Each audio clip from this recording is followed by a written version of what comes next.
This video will show you how to install the Weslock Impresa doorknob.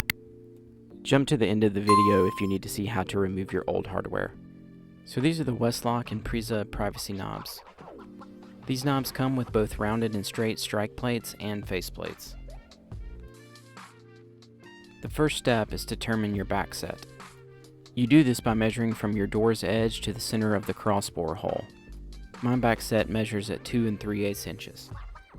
Because I'm at 2 3/8 inches, I'm going to remove the extension from the back of the latch assembly. Your second step is to insert your latch. If your latch assembly doesn't sit down into your mortise, you may have to take a razor blade and carve some of it out. Remember that the slope of the latch bolt needs to face the exterior of the door.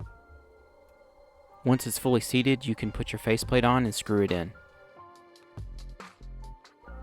The third step is to install the exterior knob. The opening of this crescent-shaped bracket will open towards the door edge.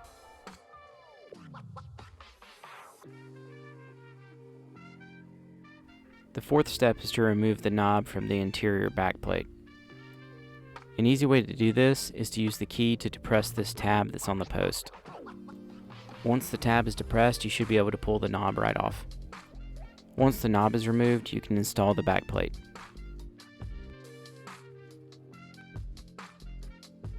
Now that the backplate is aligned, you can screw it in. I like to use my fingers to get the screws going, and then I'll use my screwdriver.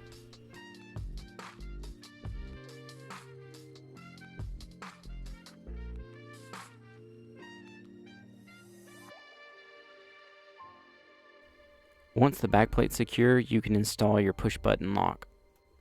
You do this by aligning the lock with the hole in the interior, and once it's aligned, you can thread it into the housing. Now that the lock's installed, you can reattach the doorknob. You do this by depressing the tab with the key and pushing the knob back on. To install the strike plate, you just align it with the mortise and screw it in.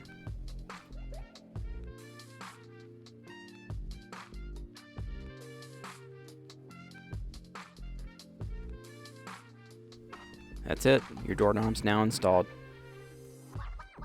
So here I'm showing you how I removed my old hardware. Yours may be a little bit different, but I started by removing my knob screws. Once those screws are removed, I'm able to pull both sides of the knob off. Here I'm removing my old latch assembly. All I do is remove the screws and pull it out. And finally, I'm going to remove the strike plate.